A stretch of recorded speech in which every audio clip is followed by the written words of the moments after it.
നിരവധി ക്ഷേത്രങ്ങൾ സ്ഥിതി ചെയ്യുന്ന നേത്രാവതി പുഴയുടെ തീരത്തെ അതിമനോഹരമായ ക്ഷേത്ര നഗരമാണ് ധർമ്മസ്ഥല. എന്നാൽ കുറച്ചു നാളുകളായി ക്ഷേത്രങ്ങളാൽ ചുറ്റപ്പെട്ട് ഭക്തിസാന്ദ്രമാവേണ്ട ധർമ്മസ്ഥലയിൽ നിന്നും പുറത്തു വരുന്ന സത്യങ്ങൾ ഭയവും ആശങ്കയും നിറയ്ക്കുന്നതാണ്. ധർമ്മസ്ഥലയിൽ സ്ത്രീകളും കുട്ടികളും ബലാത്സംഗത്തിനിരയായി കൊല്ലപ്പെട്ടെന്ന വെളിപ്പെടുത്തൽ അന്വേഷിക്കുന്ന SIT മകളുടെ കൊലയാളികളെ കൂടി കണ്ടെത്തണമെന്നാവശ്യപ്പെട്ടു സൗജന്യയുടെ അമ്മ രംഗത്ത്. ധർമ്മസ്ഥലയിൽ അവസാനമായി ദുരൂഹ സാഹചര്യത്തിൽ കൂട്ടബലാത്സംഗത്തിനിരയായി കൊല്ലപ്പെട്ട കോളേജ് വിദ്യാർത്ഥിനിയാണ് സൗജന്യ. സൗജന്യയെ കൂട്ടബലാത്സംഗത്തിനു ശേഷം കൊലപ്പെടുത്തിയ നിലയിൽ മൃതദേഹം തൊട്ടടുത്ത ദിവസം വനത്തിൽ നിന്നാണ് കണ്ടെത്തിയത്. 24 മണിക്കൂറിനുള്ളിൽ സന്തോഷ് റാവു എന്ന മാനസിക വെല്ലുവിളി നേരിടുന്നയാളെ പോലീസ് അറസ്റ്റ് ചെയ്തു.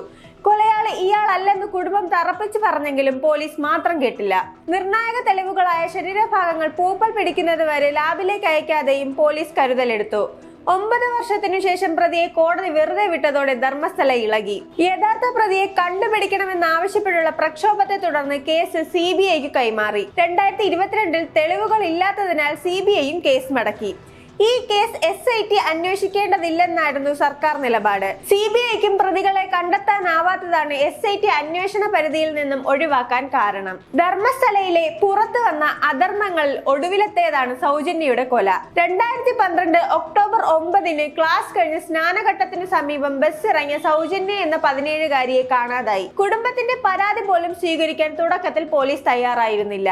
എന്നാൽ ഇപ്പോൾ SIT സംഘം മംഗളൂരുവിൽ അന്വേഷണങ്ങൾക്കായി എത്തിയെന്ന റിപ്പോർട്ടും വരുന്നുണ്ട്. ബെൽത്തങ്ങാടിയിൽ നാളെ എത്തുമെന്നും അന്വേഷണം ഉടൻ ആരംഭിക്കുമെന്നും ആണ് ഇപ്പോൾ കിട്ടുന്ന വാർത്തകൾ.